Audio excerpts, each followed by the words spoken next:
Ayan, purihin po ang pangalan ng Panginoon. Muli ho ay tayo ay nakatindig sa salita ng Diyos lamang. We believe and hold on to sola scriptura. It means na ang tanging ang Biblia ang basihan ng ating pananampalataya at pamumuhay, at ito lamang ang may kapangyarihan na magtali ng konsensya ng mga mananampalataya. At tayo nagpapatuloy ho sa atin hong pag-aaral patungkol sa 10 utos ng Panginoon, and we have been laboring for more than 2 months kung paanong ang salita ng Diyos, or particularly ang 10 utos, or we call the moral law or the Decalogue, is still binding sa mga mananampalataya. So tayo ho ay dumako ho muna sa panalangin bago tayo magpatuloy sa ating pag-aaral. Let us pray. Panginoon naming Diyos, aming Ama sa langit, aming pinupuri at pinapasalamatan ka as we have sang the Bible stands. Salamat o Diyos na binigyan mo kami ng iyong salita na basihan ng aming pananampalataya, na dito namin kinukuha ang aming kalakasan at pag-asa. At sigurado kami na ito ay tapat sapagkat ikaw ay tapat, at sapagkat ito'y mga salita mo. Nawa tulungan mo nawa kami, O Diyos, na lalo maging masigasig sa pagbibigay panahon sa iyong salita, particularly, O Diyos, sa pag-aaral nito. Tulungan mo nawa kami na hindi lang maging tagapakinig, kundi maging tagatupad ng mga salita mo. At Lord, sa aming pag-aaral patungkol sa 10 Commandments, help us, Lord, na hindi lamang magkaroon ng mga dagdag na kaalaman, but help us na ito'y ma-apply. At tunay nga, at ito ay isa sa mga ebidensya na kami nga ay mga tunay na mananampalataya kung iniingatan namin ang iyong mga utos. O Ama, ingatan mo kami sa pag-aaral, bigyan mo kami ng wisdom, maging aming mga kapatiran patungo pa lamang, at nawa, O Diyos, sa lahat ng aming gagawin ngayong araw na ito, ay ikaw lamang ang aming maluwalhati. Papuri sa iyong pangalan, dalangin namin sa pangalan ng aming Panginoong Hesukristo. Amen. By the way, purihin ng Panginoon sa natapos na church outing last Thursday evening hanggang Friday, at napakaganda ng lugar, nag-enjoy ang marami, and marami nagre-request na bumalik tayo doon. Amen? So pag-pray ho natin at nawa ho ay pagkalooban tayo ng Panginoon ng mas magandang schedule ho sa susunod. Napakaganda ng lugar, napakaganda ng amenities, and also safe naman po. So salamat sa Panginoon. So dako ho tayo sa atin hong pagre-review. Again, we always read through the 10 Commandments, and one of the purpose, if anything else, na mangyari sa atin sa pag-aaral ho ng ating ng 10 Commandments ay masaulo natin ito. Amen? So commandment number 1, thou shalt have no other gods before me.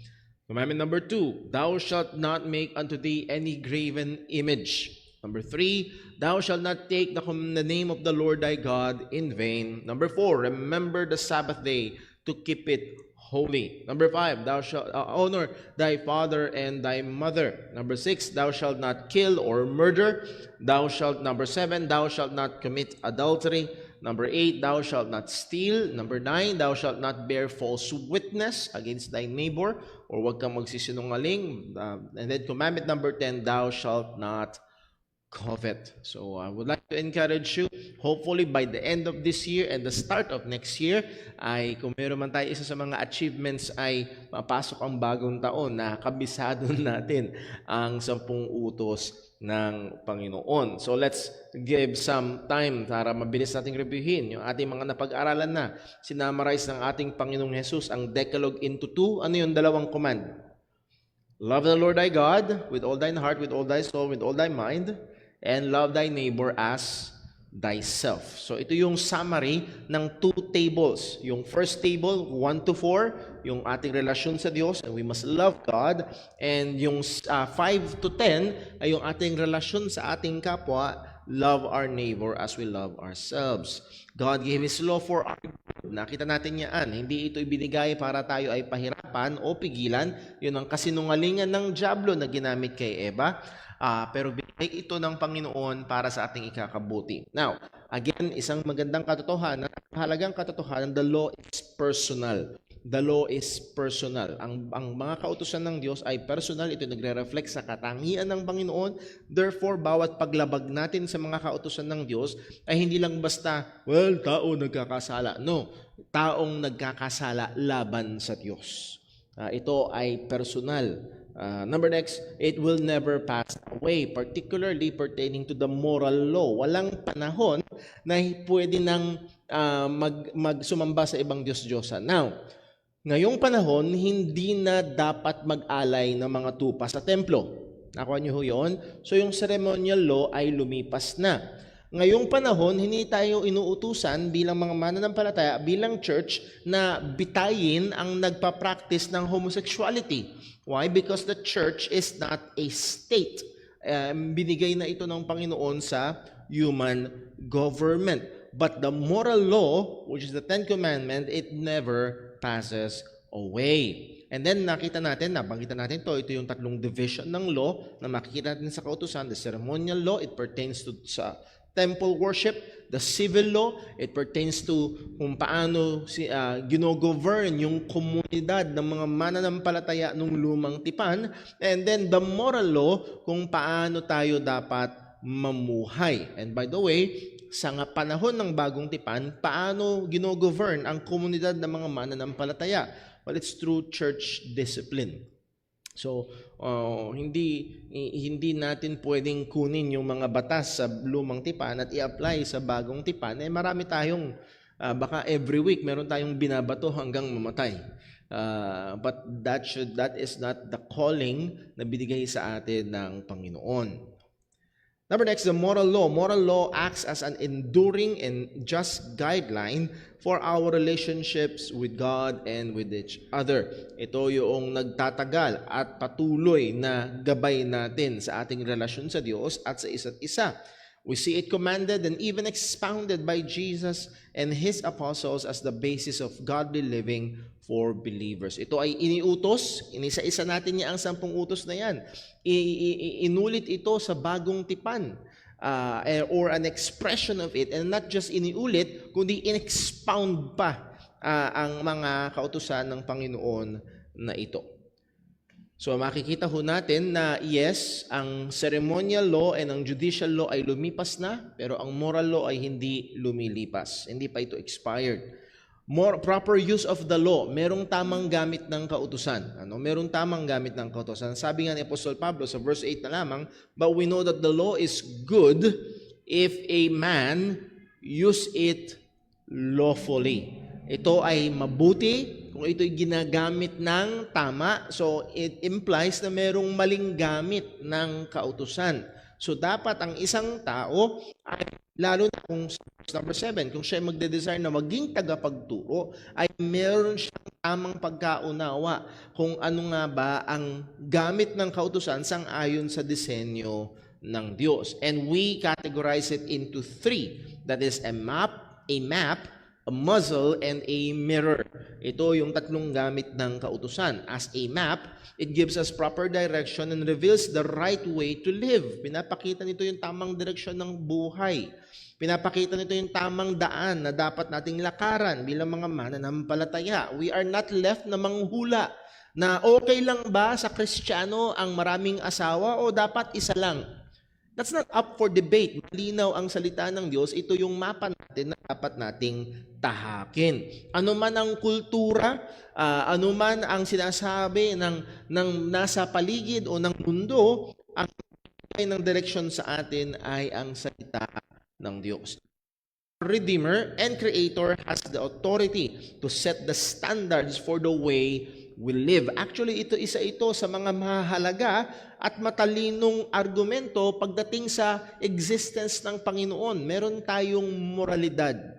Who now has the authority to determine what is right and what is wrong? Sino magsabi kung ano ang tama, ano ang mali? Again, marami sa mundo ang confused ngayon. Actually, may mga tao na, well, hindi mo pwedeng sabihin na mali ako. Sino ka para sabihin na mali ako? Well, oo, talaga. Wala akong karapatang sabihin na ikaw ay mali base sa aking sarili. Pero base sa salita ng Diyos na pamantayan natin, pwede nating sabihin ng isang tao ay mali. Yung kanyang ginawa ay masama, or at the same time, kung yung kanyang ginawa ay tama. Bakit? Sapagkat ang Diyos ang lumalang sa atin, at hindi lang yun, lalo na sa ating mga Kristiyano, ang Diyos ang tumubos sa atin, therefore, meron siyang otoridad na magbigay sa atin ng standards. Okay, ganito kayo ngayon mabubuhay. Tinubos tayo ng Panginoon hindi para mabuhay sang-ayon sa gusto natin, kundi tinubos tayo ng Panginoon para mabuhay para sa Kanyang kaluwalhatian, and He sets the standards. The law teaches God's redeemed people how to live for the glory of the one who saved them, as we have said. The New Testament follows the same pattern, saving grace before obligation to the law. Ito rin yung gabay, makikita natin from the Old Testament, nilabas niya ang Israel, tinubos niya mula sa pagkaalipin sa Ehipto, and then ibinigay niya ang mga kautusan. Ganon din naman sa mga Kristiyano. Tayo ay tinubos niya, and then iniuutos niya tayo mabuhay sang-ayon sa kanyang kalooban. Number 2, it's a muzzle. It's a muzzle. Ito'y busal. Kung naalala niyo yung picture ng aso na pinakita natin dito, kapag ang aso ay mabangis, yung ibang aso ay binubusalan para hindi siya makakagat. So God has given us the written law, both in the hearts of men and in the tables of stones, to restrain man's sinfulness. So muli, hindi lamang doon sa dalawang tableta ng bato, ibinigay ng Diyos ang kautusan. Even before that, ang sabi ng salita ng Diyos, nakasulat na ito sa puso ng tao. At isa sa mga gamit nito ay para mag-restrain, magbusal sa kasamaan ng tao. Para ang tao ay hindi magtuloy-tuloy dumausdos head-on at napakabilis sa kasalanan. To both believers and unbelievers. Sa believers, as parental loving standard and discipline. Sa mga mananampalataya, sa mga anak ng Diyos, ang mga kautusan ay pagpapahayag ng nagmamahal nating Ama sa langit. Kung paano tayo dapat mamuhay, kung ano yung makakabuti sa atin. And then to unbelievers, it is as a holy creator and judge and punitive punishment. Ito yung basihan ng parusa. Kumbaga, kung sa Kristiyano, ito yung basihan ng disiplina ng Diyos. Sa mga hindi Kristiyano, ito yung basihan ng parusa. Bakit? Bakit ang mga taong hindi sumampalataya kay Kristo ay parurusahan walang hanggan sa impyerno? Ang sabi ng salita ng Diyos, bubuksan ang mga aklat, yung mga kautusan ng Panginoon, at hahatulan sila sang-ayon sa kautusan ng Diyos. So muli, ito ang pagbabasihan. At salamat sa Panginoon, as we have been always preaching, na dumating ang ating Panginoong Hesukristo. As we have remembered in Christmas, dumating siya, nagkatawang tao siya upang iligtas tayong mga makasalanan, sapagkat hiwalay sa Kanya ay wala sa atin ang maliligtas. Lahat tayo ay dadanas ng parusa.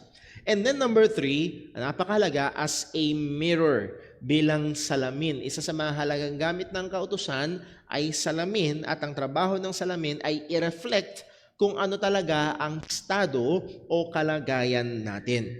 Most people consider themselves to be good or righteous enough based on their standards. Tama ba? Almost every day nakakausap tayo ng mga ganitong tao na ang tingin sa kanilang sarili, okay na sila. Mabait naman ako. Brother Paul, kumpara sa iba, mabuti naman akong tao, mabuti naman akong ama ng tahanan, mabuti naman akong ina na hindi perpekto, Brother Paul, hindi perpekto. O yung iba, ang sasabihin sa hindi ako nakakapagsimba linggo-linggo, Brother Paul, pero okay naman ako. Ang magandang tanong sa mga taong nagsasabi ng ganun ay ito, sino may sabing okay ka? Paano mo nasabing okay ka? Ang sabi ng salita ng Diyos, walang matuwid, wala kahit isa. Hindi ka okay.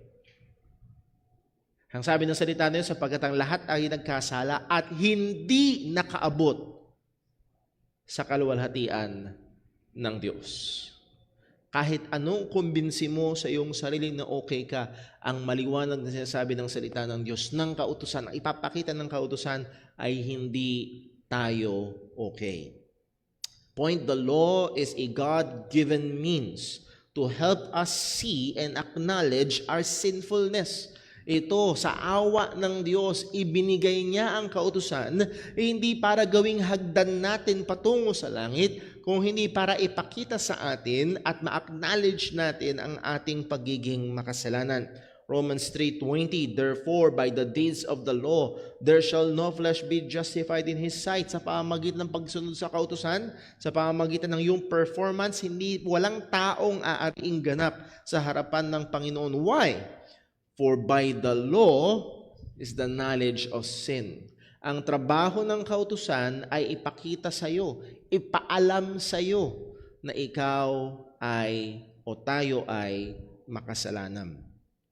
A person who sees himself as a filthy sinner before a holy God, deserving His just wrath and punishment, is now ready for Jesus. Halimbawa, hindi mo alam, akala mo okay ka lang, naglalakad ka, kampante ka, confident ka, naglalakad ka sa maraming mga tao, hanggang sa may kumalabit sa'yo, teka pare, may... Pasensya na, may tae ng ibon sa balikan. Hoy, pambihira meron pala. At marami hong mga tao, they are walking confidently, akala nila okay sila. At kailangan silang iharap sa harapan ng salamin ng salita ng Diyos para makita na, hindi, may dumi pala. At kung makita mo na ikaw ay may dumi, and in that sense, ang Diyos na banal ay merong galit laban sa iyo at nasa ilalim ka ng matuwid na parusa ng Panginoon, ay ngayon ay handa ka na para kay Jesus. Ang sabi ng Galatians 3:24, wherefore the law was our schoolmaster. Siya ang ating tagapagturo. Anong trabaho ng kautusan? To bring us unto Christ, that we might be justified by faith. Again, napakalinaw ng salita ng Diyos at kailangan pumikit para hindi makita. Ang trabaho ng kautusan ay hindi tayo para dalhin sa langit. Ang trabaho ng kautusan ay para dalhin tayo kay Kristo upang tayo ay maligtas sa pamamagitan niya. I would like to encourage everyone, lalo na sa atin hong bansa na dominated ng Roman Catholicism at marami ang kaisipan ay para makarating sa langit ay dapat sundin ng 10 utos. Galatians 3:24 is a very important text na if we engage in, and we should be engaging in evangelism. Now, panganib, to try to attain salvation by our own merit or obedience to the law, it's to be cut off from Christ. Hindi ito pwedeng pagsamahin. Ang sabi ni Pablo sa Galatians 5:4, Christ is become of no effect unto you. Or sa ibang translation, you have been severed. You have been separated from Christ. Whosoever of you are justified by the law, ye are fallen from grace. Wala ka sa biyaya. Ang kaligtasan ay biyaya. Pero kung ito'y nakabase sa iyong gawa, sa kautusan man o yung perceived mong kabutihan, well, hindi na ito biyaya. At kung hindi ito biyaya, ito hiwalay na kay Kristo. So muli, hindi ito yung sinasabi ng iba, madalas pag kayo nakikipag-usap, well, oo, by faith, pero di ba kailangan mo rin namang sumunod para ka maligtas? Again, napakahalaga nito. Ang sabi ni Apostol Pablo, you're separated from Christ. Once nasubukan mong haluan ng gawa, once nasubukan mong ipasok ang iyong performance, particularly your obedience sa 10 utos, you are separated from Christ. Kaya nga anong sabi ni Apostol Pablo? Itinuring ko ang lahat na dumi. I count all but dung that I may win Christ. So muli, ay napakahalaga ng 10 utos at ang trabaho nito ay i-expose ang ating pagiging makasalanan upang dalhin tayo nito kay Kristo, upang tayo ay maligtas sa pamamagitan ng pananampalataya. So what's the point? Any belief or teaching that makes the law a means of salvation or mixes the keeping of the law with the finished work of Christ is an idea that deviates from God's revealed purpose of the law. Kahit anumang paniniwala o kautusan. So I hope magsilbi itong parang filter. Para ma-filter natin, para ma-detect natin. Parang sa mga doktor, nagtatanong sila, anong nararamdaman mo? Dok, masakit po dito sa tagiliran. Ayan. Saan banda sa tagiliran? Banda harap, banda likod? Kasi depende kung anong sasabihin, no? Magbibigay yun ng detection para kung ano yung karamdaman. And hopefully, itong katotohanan ito ay tumulong sa atin para pag meron tayong mga nakakausap, pag meron tayong sinesharean ng gospel, ay madetect natin nasaan ang problema. Ano ang problema? So therefore, any belief, anumang paniniwala or teaching na ginagawa o inihahalo ang pagsunod sa kautusan para maligtas ang isang tao, inihahalo ito sa ginawa ng ating Panginoong Jesucristo ay paniniwala o katuruan na humihiwalay sa kung ano ang gamit ng kautusan sang-ayon sa sinasabi ng salita ng Diyos. So let us be very careful and be watchful. So anong purpose muli ng law? It is a map para bigyan tayo ng daan kung paano tayo mamuhay, pakita ang daan. And then it is a muzzle para busalan ang kasalanan, mapigilan. And hopefully, halimbawa sa mga kabataan, tuksong-tukso ka na. Tuksok-tukso ka ng magsinungaling, pero naalala mo yung utos ng Panginoon, thou shalt not bear false witness. Hindi pwede. Hopefully, ito'y patuloy na maging paalala sa atin na magbusal sa kasalanan, both to believers and unbelievers, and then as a mirror para ipakita yung atin hong talagang kalagayan, lalo na sa mga wala pa sa pananampalataya kay Kristo. So, proper use of the law. Since such is the design of the moral law, and it is even written in the hearts of all men, living in a pleasing way to God and knowing what is right and wrong should be easy. Right? Taki-taki mo na, Brother Paul. Okay? Yun yung gamit ng kautusan bilang mapa, bilang busal, at bilang salamin. Okay? Ito ay binigay sa stones, and hindi lang yun, nasa salita ng Diyos, at hindi lang yun, sinulat sa puso ng lahat ng tao. Well, di ba dapat ang inaasahan natin ay isang mundo na mas mabuti? Kung totoo yan, Brother Paul, di ba dapat mas maayos? Ay hindi ba para napaka-straightforward naman, Brother Paul, 10 utos, kayang kabisaduhin ng lahat, di dapat napaka-dali. Well, kung ganun nga lang ho sana kasimple at kadali. Well, does it seem that people are still perplexed in understanding and applying them? That is the moral law. And many are living in lawlessness. Bakit pag tinignan natin ang paligid natin, hindi natin kailangang lumayo, maging sa ating sariling buhay. Kung ganun kasimple, Brother Paul, 10 lang naman eh.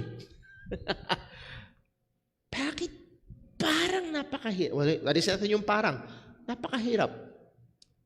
Bakit ang gulo pa rin? Bakit everyday, hindi mo kailangang panoorin ng kabuuan ng balita para makakita ka ng mga balita na in one way or another ay paglabag sa mga kautusan ng Panginoon? Bakit ang mga tao ay namumuhay sa paraan na tila baga walang kautusan? Why isa sa mga problema ay ang maling pagkaunawa sa salita o sa mga kautusan ng Panginoon. Mahalaga, there is no problem with the law of God. Okay? Walang problema sa kautusan ng Diyos. Malinaw ang sabi ng salita ng Panginoon, Romans 7 verse 12, wherefore the law is holy and the commandment holy and just and good. Therefore, any teaching and any belief that the law is bad is bad. Ang anumang katuruan na nagsasabi ang kautusan ay masama, ay yung katuruan na yun ay masama. Anumang kaisipan na nagsasabing ito ay hindi tama, well, yun ay mali. Bakit? Ang malinaw na sinabi ng salita ng Diyos, the law is holy and the commandment holy and just and good. Ano pa? Sa 1 Timothy 1:8, but we know that the law is good. again, sa lengguwahe ni Pablo dito, it's common knowledge. Lalo na sa mga Kristiyano, it's common knowledge that the law is good. Now, meron diyang caveat, if a man use it lawfully. Kung tama ang paggamit. At bago magkaroon ng tamang paggamit, dapat mo na magkaroon ng tamang pag-unawa. At isa sa mga dahilan kung bakit marami ang, yes, parang seemingly napaka-simple, 10 utos lang naman, pero hindi pa masunod-sunod, hindi ma-apply, ay kadalasan ay merong maling pagkaunawa sa kautusan. Ang problema ay wala sa kautusan, ay problema ay nasa atin at nasa paligid natin. Una, ang problema ay nasa atin. Nasa mga hindi mananampalataya. Pwede nating igrupo ang lahat ng tao sa buong mundo sa 2 grupo lamang.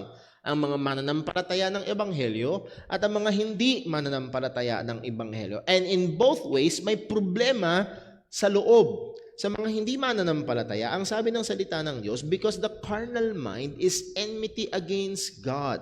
For it's not subject to the law of God, neither indeed can be. So then they that are in the flesh cannot please God.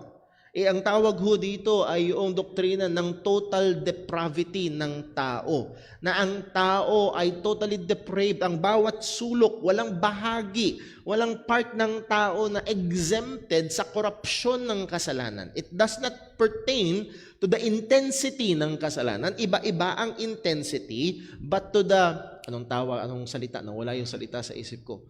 Yung extent. Yung extent, para bang pagdating sa lumindol, gaano ang extent ng damage? Pagdating sa tao, ano ang extent ng epekto ng kasalanan? 100%. Isip, puso, pagnanasa, even yung katawan ng tao, ang buong tao ay apektado ng kasalanan. At dahil doon, dito particularly, ang tinukoy ay yung kaisipan ng tao. Because the carnal mind, yung kaisipan ng taong hindi ligtas, ay ano daw ang kalagayan? Is enmity, it's warring, it's against God. Laban ito sa Panginoon. For it is not subject to the law of God, neither indeed can be. Ang kaisipan ng isang taong hindi ligtas is in utter rebellion against God. As Paul had said sa 2 Timothy, pwedeng ang mga tao ay magkaroon ng appearance of godliness. Yes? Having the form of godliness, pero anong sabi niya? Denying the power thereof. Still rebelling against God. So yes, pag tumingin tayo sa paligid, we will see, quote and unquote, religious people. Pag tumingin tayo sa paligid, we can even observe morally good people. Hindi ligtas is in utter rebellion against God. So then in the flesh cannot please God. Now, hindi lamang ang mga hindi mananampalataya. So may problema sa mga hindi mananampalataya. Sila ay nasa kalagayan na sila ay rebelde laban sa Panginoon. Ayaw nila sa Panginoon.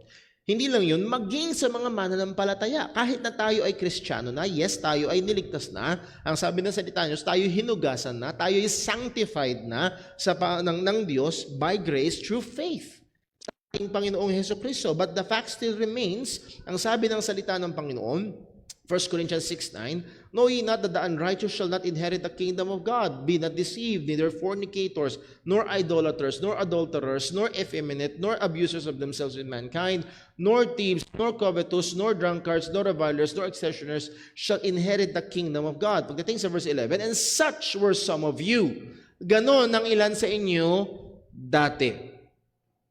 Yun ang background natin bilang mga Kristiyano. But ano daw? Ye are washed, but ye are sanctified, but ye are justified. At napakahalaga ng susunod, not based on our works, in the name of the Lord Jesus, and by the Spirit of our God. So we have here the Godhead, the Father, the Son, the Holy Spirit at work in our salvation. And that is true. Tayo ay hugas. Tayo ay ibinukod. Tayo ay diniklarang matuwid. ng Diyos sa pamamagitan ng ating Panginoong Hesukristo nung tayo sumampalataya sa Ebanghelyo. But at the same time, the reign of sin has ended, but there remains in believers an indwelling sin that still launches guerrilla warfare that makes our Christian journey a daily fight. Meron pa ring nakatahang kasalanan. Yes, wala na sa trono ang kasalanan. Sabi ng Romans 6, hindi na tayo alipin ng kasalanan. Hindi na tayo alipin ng kasalanan, pero pa rin nakatahang kasalanan sa atin, as it were, na gumagamit pa rin ng guerrilla warfare. Alam mo yung guerrilla warfare? Hindi mo inaasahan, biglang susundot-sundot, biglang aatake, parang hit and run. Yun ang isa sa mga gawain ng guerrilla warfare. Nagtatago sila. Kung nanood ho kayo ng mga documentaries ng Vietnam War, isa yun sa mga naging matinding parusa sa US Army, na yung mga kalaban ay nagpapanggap na civilian. And they use guerrilla tactics laban sa kanila, at ganun din ang kasalanan. Akala mo okay ka Saturday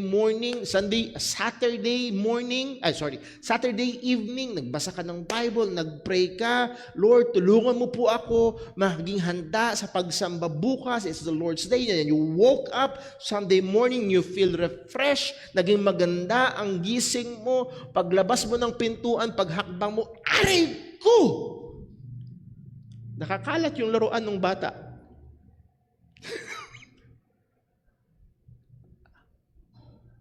Tapos, may mga maririnig ka ang sasabihin, simula na. May mga pagkakataon na napakadaya ng kasalanan na pwedeng, in many ways, ito ay biglang susulpot at aatake sa atin at nakatahan ito sa atin. Sabi nga ni Pablo, Romans 7 verse 15, For that which I allow not, for what I would, that I do not, but what I hate, that I do. Yung salita, yung gusto kong gawin, ang hirap gawin. Yung ayokong gawin, nagagawa ko. If then I do that which I would not, I consent unto the law that it is good. Again, punto. Kristiyano na ako, pero may kasalanan pa rin. The law is still good.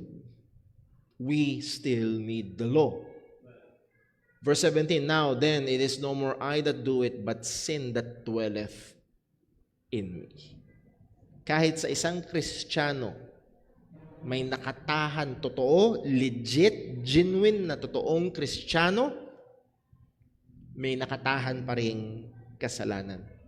Hindi ko lang nailagay ho dito, yung sabi ni Pablo, when we desire to do good, evil is present.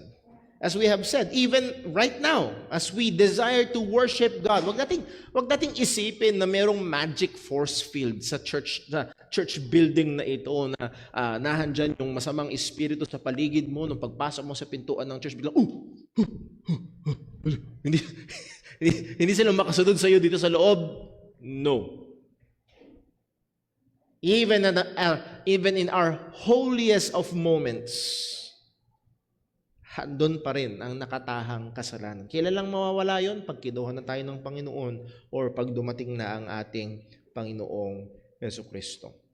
We are instructed to kill the indwelling sins in us. Romans 8 verse 18, For if ye live after the flesh, ye shall die. But if ye through the Spirit do what? Mortify the deeds of the body, ye shall live. At yung deeds of the body, kung naalala nyo sa Galatians chapter 5, verse 19, 20, 21, in-enumerate din yung deeds of the body which are sin, mga kasalanan. At kung papatayin natin yung mga kasalanan, again, ang itsura ng buhay ng Kristiyano ay hindi buhay na perpekto. Ang buhay, ang larawan ng tunay na Kristiyano ay larawan ng araw-araw na nakikipagpatayan sa kasalanan. And yes, makikita mong pasaan, duguan, maaaring may baling buto, pero nakikipaglaban sa kasalanan. Kung hindi ka nakikipaglaban sa kasalanan, well, ang sabi sa unang part, where if you live after the flesh, ye shall die. Hindi ka tunay na mananampalataya. Hindi ka tunay na kay Kristo. Colossians 3 verse 5, anong utos? Mortify therefore. That word mortify, kill. Kill it. Kill therefore your members. Again, hindi ito utos sa pastor na isa-isahin patayin ang mga members ng church. Kill therefore your members. Again, ito yung sa katawan ng tao na katahan pa rin ng kasalanan. Upon the earth, fornication, uncleanness, inordinate affection, evil concupiscence, and covetousness, which is idolatry. For which things sake the wrath of God cometh unto the children of disobedience. Okay? Yung mga kasalanan na iimbita ng puot ng Diyos sa mga hindi mananampalataya, dapat sa mga Kristiyano, patuloy nating itong pinapatay. Again, it is nonsense kung ikaw ay Kristiyano at naligtas na, din wala na. Nonsense ang command na ito. Ako nyo, wala naman palang kalaban, anong papatayin? So sa mga tunay na mananampalataya, present pa rin ito. Again, ano ang ating pinakapunto? Bakit? Sasampu na lang naman yung utos eh. Bakit ang hirap? Ang hirap unawain at ang hirap sundin. May problema sa atin. May problema sa mga hindi ligtas, sila ay rebelde laban sa Panginoon. May problema pa rin sa mga ligtas, may nakatahan pa rin kasalanan sa atin. And then, may problema around us. May problema sa paligid natin. The world we are living in is not neutral. Ang mundo na atin hong pinabubuhay, na ang mundo kung saan tayo ay nabubuhay ay hindi neutral. Hindi ito nakakiling, lalong hindi ito nakakiling sa pabor sa mga bagay ng Diyos. It is a world that is dominated by real and deep rebellion and hatred against God. Sabi ng 1 John 2:15, utos nga sa mga mananampalataya, love not the world. Huwag daw mahalin ang sanlibutan. Neither the things that are in the world. Isa sa mga ebidensya ng tunay na kaligtasan ay kung ano ang ating minamahal. Ang sabi ng Bible, if anyone love the world, the love of the Father is not in him. Again, sa context ng 1 John, ano yung pagmamahal ng Ama? It is the saving love of God. And if any man love the world, the saving love of God is not in him. Hindi siya mananampalataya. Hindi siya ligtas. Bakit daw? For all, not some, not most, all that is in the world, the lust of the flesh and the lust of the eyes and the pride of life is not of the Father, but is of the world. Ang kabuuan ng mundong ito na haling sa kasalanan, na ayaw sa Diyos, ito'y laban sa Panginoon. So may problema sa paligid natin. Ang mundong ating ginagalawan, ang mundo na kung saan tayo nabubuhay, ay hindi tulong para sumunod tayo sa 10 utos ng Panginoon.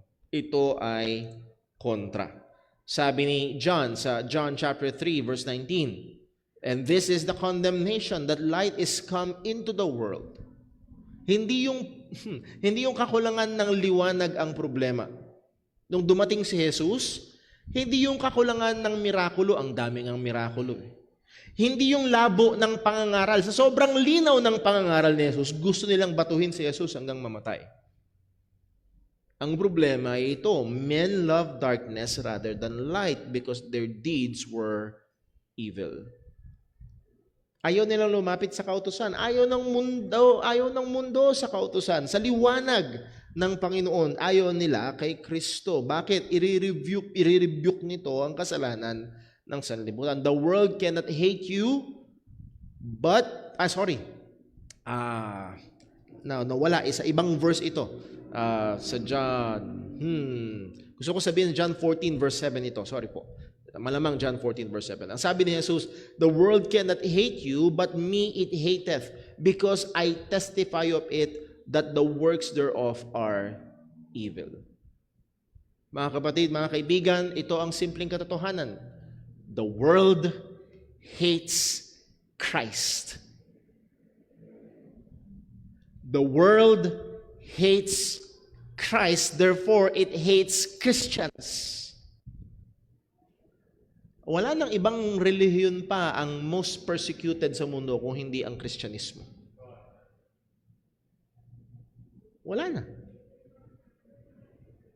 So muli ho, ay ang mundong pinagagalawan natin ay ayaw sa Panginoon. Therefore, hindi ito tulong para sa ating pagsunod sa Diyos. John 15:18, if the world hate you, ye know that it hated me before it hated you.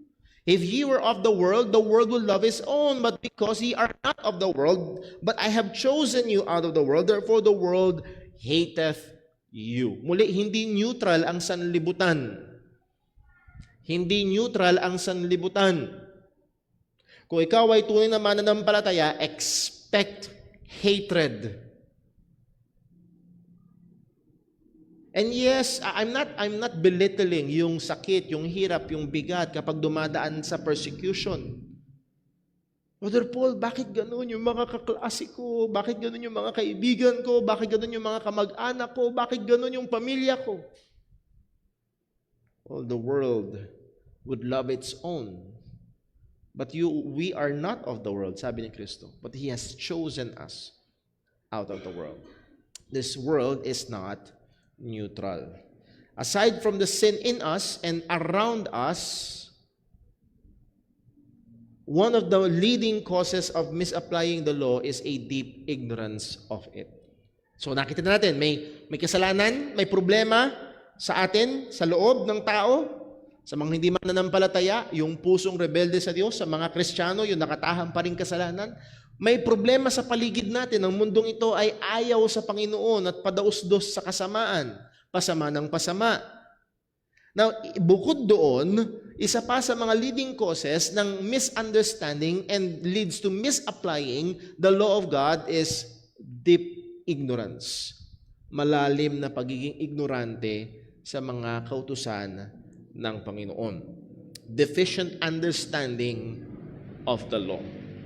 Balikan natin yung sinabi ni Pablo kay Timothy, 1 Timothy chapter 1 verse 6. Certain persons by swerving from this have wandered away into vain discussion. Sa ESV ito po. Merong mga tao daw, they swerve away, they're swerving from this, they wandered away into vain discussions. Walang kabuluhan yung kanilang pinag-uusapan. Desiring to be teachers of the law without understanding either what they are saying or the things about which they make confident assertions. Gusto nilang maging tagapagturo ng kautusan pero hindi na ito naiintindihan. And sadly, marami ang ganyan ang kalagayan. So again, merong maling pagkaunawa sa kautusan at kung mali ang pagkaunawa sa kautusan, magiging mali ang aplikasyon ng kautusan. If we seriously and correctly study the Decalogue or the Ten Commandments, it will show that these commandments are deep, wide, and high. Pag talagang pinag-aralan natin ang mga kautusan ng Panginoon, makikita natin ito ay malalim, ito ay malawak, at ito ay mataas. Yes, sa unang tingin, thou shalt not kill. Simple. Pero hindi siya simple. Sa unang tingin, thou shalt not commit adultery. Simple, Brother Paul. Pero hindi siya simple. At maraming mga tao na hindi nauunawaan kung gaano kalalim, gaano kalawak, at gaano ito kataas. Therefore, madalas ito nangyayari. A mere outward, ano bang tamang salita? Conformity is deemed obedience. Yung panglabas lamang na pagsunod. Brother Paul, wala pa akong pinatay. Wala pa akong pinatay. Okay? Wala pa akong pinatay, Brother Paul. Malinis ako doon sa thou shalt not kill. Ang tanong, malinis nga ba? Ayan. So pag-aaralan ho natin. Dahil maraming mga tao ang ignorante pagdating sa kung gaano kalalim, gaano kalawak, at gaano kataas ang mga kautusan ng Panginoon. How should we study the law? Or, hindi lamang ang kautusan, ang buong salita ng Diyos, particularly ang mga kautusan ng Panginoon. At isa sa mga rule, at meron pa tayong, kung hindi nagkakamaling tanda, 2 o 3 na bibigyang pansin na rule pagdating sa pag-aaral ng kautusan. Pero ngayong umaga, with our time, tignan lang natin ang isang number 1 rule. Scripture interprets Scripture. Isa sa mga rule, not just studying the law, but the whole Bible. Scripture interprets Scripture. Ano ibig sabihin yan? God, by the Holy Spirit, is the one supreme author of the Bible. Yes? Niniwala tayo diyan. The author of the Bible is none other than God through the Holy Spirit. Yes, gumamit siya ng more or less 40 iba't ibang mga human authors, but one general, divine, supreme author is none other than the Holy Spirit. Ano ang implikasyon niyan? Therefore, sabi ng 2 Timothy 3:16, all Scripture is given by inspiration of God and is profitable for doctrine, for reproof, for correction, for instruction in righteousness. So again, kung naalala niyo pag-aaral natin sa bibliology, it's given by inspiration of God. That means it is God-breathed. Inihinga ng Diyos. Produkto mismo ng Panginoon. Yung all of Scripture. At ito'y ibinigay sa atin. Therefore, since God is the supreme author of all the Scripture, He is omniscient and has perfect knowledge and wisdom. Ano ang lundo nito? Therefore, He will never contradict Himself. At ito yung isa sa mga main point ng Scripture, will interpret Scripture. Hindi ko kontrahin ng Diyos ang kanyang sarili. Hindi pa pwedeng ko kontrahin ni Pablo si Santiago at ko kontrahin ni Moses si Pedro.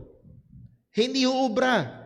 Hindi pwedeng ko kontrahin ng awit ni David, ang awit ni Solomon, at hindi po pwedeng kontrahin ng kawikaan ni Solomon ang sinasabi ng ating Panginoong Hesus sa Gospels. Because one divine, supreme author. At hindi ko kontrahin ng Diyos ang kanyang sarili. Let me read itong sinabi ni R.C. Sproul.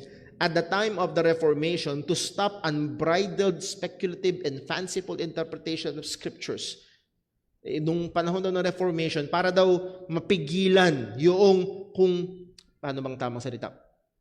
Walang ingat na pag-i-interpret ng salita ng Panginoon, the Reformers set forth the fundamental axiom that should govern all biblical interpretation. Ano ito? It is called the analogy of faith, which basically means Holy Scripture is its own interpreter. Scripture interprets Scripture. In other words, we are to interpret Scripture according to Scripture. That is, the supreme arbiter in interpreting the meaning of a particular verse in Scripture is the overall teaching of the Bible. Hindi pwedeng yung interpretasyon ko sa isang verse ay kontra sa ibang mga talata. Hindi po pwede. Hindi pwedeng mangyari, at minsan napapakinggan ko yon sa mga mangangaral o sa nagdedebate, lalo na patungkol sa kaligtasan, patungkol sa katotohanan ng kaligtasan na hindi nakabase sa ating mga gawa. Anong susubukan nila? Pag-aawayin nila si Pablo, Romans chapter 4, at si Santiago sa James chapter 2. Pag-aawayin nila yon. No, hindi yun magkaaway, yun ay magkakampi, yun ay magkasundo, yun ay salita ng Panginoon, hindi yun magkakontra. Hindi yun dalawang ebanghelyo sa dalawang grupo ng tao, iisa lang ang ebanghelyo. So dapat i-interpret ang salita ng Diyos sang-ayon sa maliwanag na sinasabi ng kabuuan ng salita ng Panginoon. It's overall teaching of the Bible. Application. Understanding the complete and genuine meaning of any biblical passage necessitates an examination of what other parts of the Bible express on the same topic. This is equally applicable to the Ten Commandments. Ano ibig sabihin? For example, merong verse, John 3:16. John 3:16, okay? For God so loved the world. At ito yung gustong-gustong kinukuha ng mga libertarians. Ito yung gustong-gustong kinukuha ng mga radikal na maging yung mga LGBT na nagpapanggap na LGBT Christians. For God so loved the world, God is all about love. So hahijackin nila yung word na love na yun. At i-interpret nila sa paraan nila. Narito ang dalawang lalaki na nagmamahalan sa isa't isa. And God is for love. Amen? Ang sabi nga ng Bible, God is love. Therefore, kahit dalawang lalaki yan, basta totoo silang nagmamahalan, God is there. Ha? Yun ho ay salaulang pag-handle ng salita ng Diyos. It neglects to interpret yung God is love. Sa sinabi rin ng Bible, yes, God is holy. And God is just.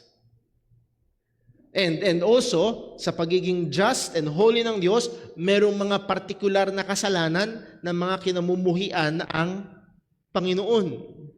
So, kailangan natin unawain yung sinasabi ng Bible that God is love in the light of ng iba pang mga sinasabi ng salita ng Diyos patungkol sa pag-ibig ng Diyos, patungkol sa mga katangian ng Panginoon. So, hindi pwedeng basta hijackin mo lang yung isang talata at pagsasalitain mo ito kung ano ang iyong gusto.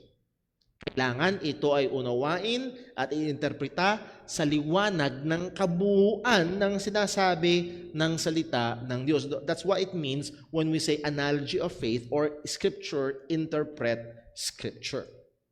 At ito rin dapat ang i-apply natin sa 10 utos.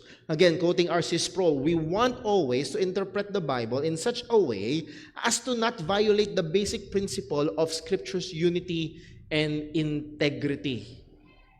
Hindi natin dapat i-violate yung unity ng Bible. Again, meron lang iisang author, it's united. Yung integrity ng Bible, dahil lalabas na walang integridad ang Bible, kinukontra nito ang kanyang, nung nakaraang eleksyon sa Amerika, ang isang madalas na pangtira ng kampo ni Donald Trump kay Kamala Harris ay yung flip-flopping ni Kamala Harris. Na a few years ago, ito ang sabi niya, and then after the next few years, iba na ang sinasabi niya. Nakuha niyo ho? At ang punto, paano mo pagtitiwalaan yung tao na yon na paiba-iba? Kung sa Deuteronomy, ito ang sabi ng Diyos, and then pagdating dito sa Revelation, ito ang sabi ng Diyos, at kung magkaiba, paano mo pagtitiwalaan ang salita ng Panginoon? So we must interpret Scripture in a way na nape-preserve at iniingatan yung unity at integrity nito. So when we study the Bible, pag nagbabasa tayo ng salita ng Diyos, nag-aaral tayo ng salita, nagbubulay tayo ng salita ng Panginoon, kailangan nating tignan, yun bang ating kaisipan ay lumalapat hindi lang sa ating gusto, kung hindi kung ano ang sinasabi ng kabuuan ng salita ng Panginoon. I just remember one instance. May kausap akong young people. Atong young people na ito may problema sa kanyang pamilya. Wala na sila dito. Long ago, wala na sila dito. At nung kinakausap ko itong young people na ito, ang sabi niya, Brother Paul, di ba ang sabi ng Bible, ang head ng family ay ang tatay, yung lalaki. Ang head ng babae ay ang lalaki. Therefore, ang pangulo ng pamilya ay ang ama. So ang sundin ko dapat yung tatay ko. Ang punto, sinusubukan gamitin ng young people na ito yung talata sa Biblia para lapastanganin niya yung nanay niya. May pinapagawa kasi yung nanay niya na hindi niya type. May sinasabi yung nanay niya na hindi niya gusto. So gagamitin niya yung Biblia, ini-interpret niya yung Biblia sang-ayon sa kanyang gusto. So let us be very, very careful sa bagay na yun. Now, magbibigay tayo ng example. Commandment number 2. Ano yung commandment number 2? Dito tayo matatapos. Example na ito. Thou shalt not make unto thee any graven image. Yun yung short version. Huwag tayong gagawa ng anumang bagay na inanyuan. Ito yung madalas nating sinasabi, mga rebulto. Hindi lamang mga rebulto, kundi maging mga larawan. Or any likeness of anything that is in heaven above, or that is in the earth beneath, or that is in the water under the earth. Now, hindi lang doon natapos, kasi kung doon lang natapos, bawal ang lahat ng statwa. Yung Statue of Liberty, tanggalin yan. Yung statwa ni Rizal, doon sa Luneta Park, tanggalin yan. Hindi doon natapos ang utos ng Panginoon. Verse 5, ito yung context. Thou shalt not bow down thyself to them, nor serve them. And that two words, bowing down and serving, are two words always incorporated with worship. Worship. Huwag mong yuyukuran sila, huwag mong paglilingkuran sila. In short, huwag mong sasambahin ang mga inanyuan na ito. Muli ho, sa wallet ko ay meron pa ring larawan ni Sister Jonah. O larawan namin ni Sister Jonah. Pero hindi nyo nakita, si Brother Paul na isang araw, oh. Pag ginawa ko yun ang bawal. Yun ang kasalanan. So muli, it's not a wholesale prohibition of any statue or images, but it's the prohibition of the worship of those images. For I, the Lord thy God, am a jealous God, visiting the iniquity of the fathers from the children upon the children unto the third and fourth generation of them that hate me, and showing mercy unto thousands of them that love me and keep my commandments. Now, let's have some observation. This command seems to be very simple. Huwag lang kayong gumawa ng bagay na inyoan. Pero hindi siya ganun kasimple. Note, this is a command. This is not a command for a Is this a command for a total ban of any statue or images? Ang sagot? No, hindi ito yung command as a total ban. Verse 5 makes it clear, ang pinagbabawal ay yung pagsamba sa mga images na ito. These are words consistently tied to worship, yung bowing down and serving. This is tied to God's different characteristics as being jealous. Anong sabi? For I, the Lord thy God, am a jealous God. And then, ang sabi ng salita, I will visit the iniquity. It's tied to God being a judge. And I will be merciful to the generation of those that fear me and keep my commandments. Andun yung pagiging merciful ng Panginoon. Hado din yung pagiging all-knowing ng Diyos. Bakit? Malay niya ba kung sa isang sulok ng isang bahay kubo na may maliit na rebulto na may kita ng Diyos yun. Alam ng Diyos yun. At wala makakapagtago sa So again, ang punto ko lang this just one command, this second commandment is tied to many different truths sa salita ng Panginoon. Anong punto? Point. Our understanding of the second command or commandment involves our understanding of the worship of the worship and God's attributes. Nakatali ang second commandment. Hindi lang ito basta wala ka lang dapat statwa. Kundi may kinalaman ito sa pagsamba sa Panginoon. Paano ba dapat sambahin ang Panginoon? Hindi lamang yun, may kinalaman ito sa mga katangian ng Panginoon. If you remember sa Psalm 115, huwag kayong sasamba sa mga inanyuan na may mga mata hindi nakakakita, may ilong na hindi nakakaamoy, may tenga hindi nakakarinig, may kamay na walang kayang gawin. Bakit? It's totally the opposite of the true God. Ang totoong Diyos ay may mga mata na nakakakita, may kamay na kayang gumawa, at gagawin niya ang lahat sang-ayon sa kanyang kalooban. So itong mga inanyuan na ito ay totally contrary sa kung sino ang Diyos. That's why ito yung pinagbabawal ng Panginoon. So makita ho natin na yung second commandment is not just a simple prohibition ng graven images, kundi ito ay nakatungtong sa marami pang mga katotohanan. And for us to understand it deep, how high, and how wide, itong commandment number 2, as we will see later on sa ating pag-aaral, hindi porket wala tayong statwa ay absuelto na tayo. As the old theologian said, ang puso ng tao ay factory ng maraming mga Diyos-Diyosan.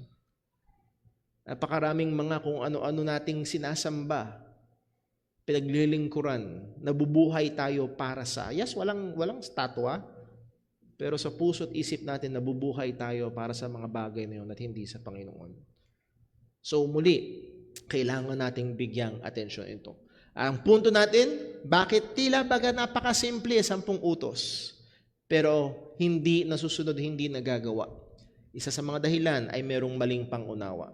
At isa sa mga kadahilanan ng maling pangunawa ay hindi maunawaan kung gaano kalalim, kataas at kalawak ang kautusan, sapagkat ito ay kailangan maunawaan in light sa kabuuan ng sinasabi ng salita ng Panginoon.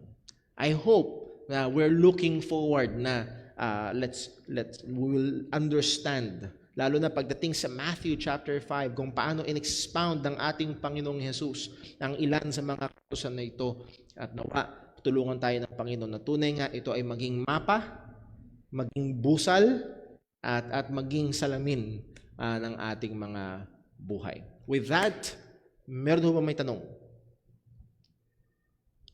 Question? Sa atin nung online, baka meron may tanong online? Wala naman. Dito sa church, wala rin naman nag-message sa akin. Question? Walang question? I hope yan ho ay dahil malinaw. Hindi, Brother Paul, dahil tulog ako. Wala akong Hopefully, hindi dahil ganun. Meron ho ba? Si Burgess na. Good morning, Brother Paul. Gusto ko lang po itanong kung paano natin nare-reconcile yung love ng Lord at yung seemingly mabibigat na utos niya.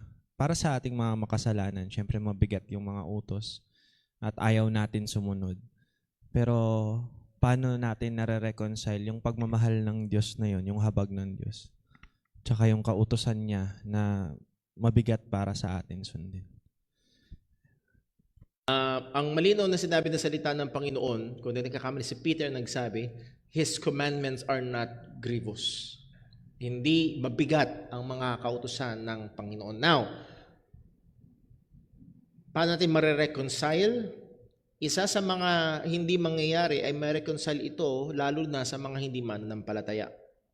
Alam mga mananampalataya, as we have read, ang puso ng taong makasalanan ay rebelde laban sa Panginoon. It is not subject to the law of God. Walang iniwan yan sa let's just use yung obserbahan natin sa ating paligid. For example, sa NPA at sa gobyerno ng Pilipinas. Kahit anong gawin ng gobyerno ng Pilipinas, mabigat sa rebelde. Rebelde yun eh. Okay?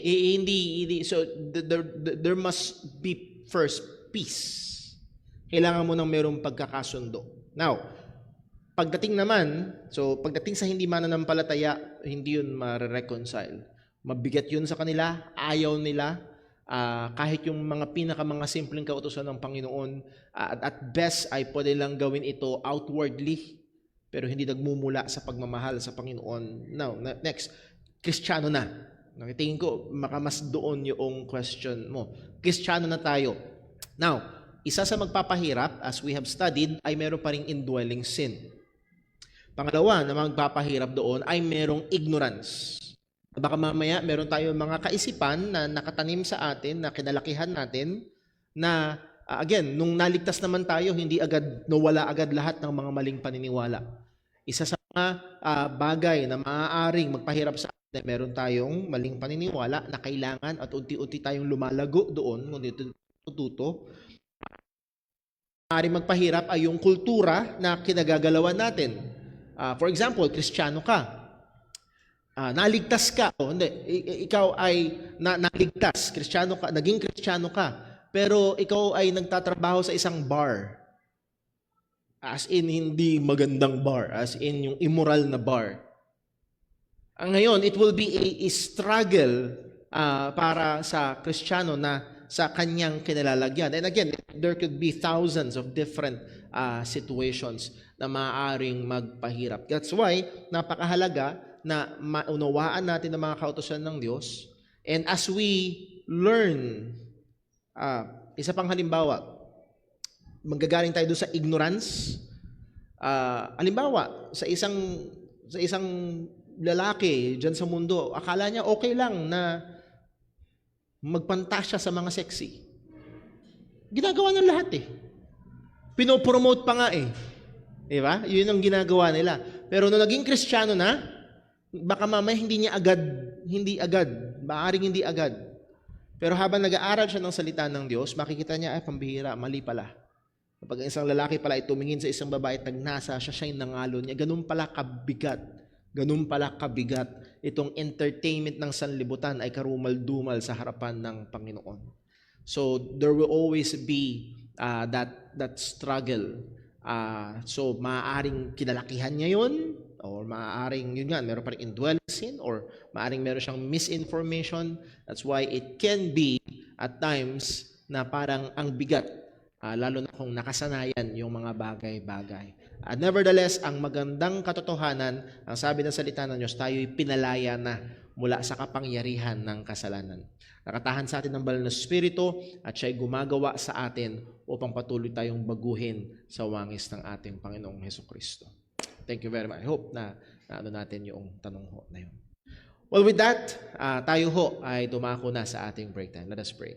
Panginoong Diyos, aming Ama sa langit, salamat po sa biyaya mo, salamat sa iyong mga utos na binigay mo dahil mahal mo kami at nasa mo, Panginoon, upang kami ay lumakad sa ayon sa iyong kalooban. Lalo na higit upang ipakita mo rin sa amin ang pangangailangan namin ng tagapagligtas, ang aming Panginoong Hesus. At muli, O Diyos, bigyan po nawa kami ng mga matang nakakakita, mga puso, O Diyos, na nagmamahal sa iyong kautusan. At ito, Panginoon, maging kayamanan namin, maging gabay namin, maging liwanag namin habang lumalakad kami sa mundong madilim na ito. Pagpalain mo po, O Diyos, ang time ng fellowship, maging ang mga pagsasalo-saluhang biyaya ay maging kalakasan po namin. Lahat ito'y dalangin namin sa ngalan ng aming Panginoong Hesukristo. Amen. God bless po. 15-minute break po tayo. 10:05 ay bumalik ho tayo sa atin para ho sa ating pagawain ng pagsamba.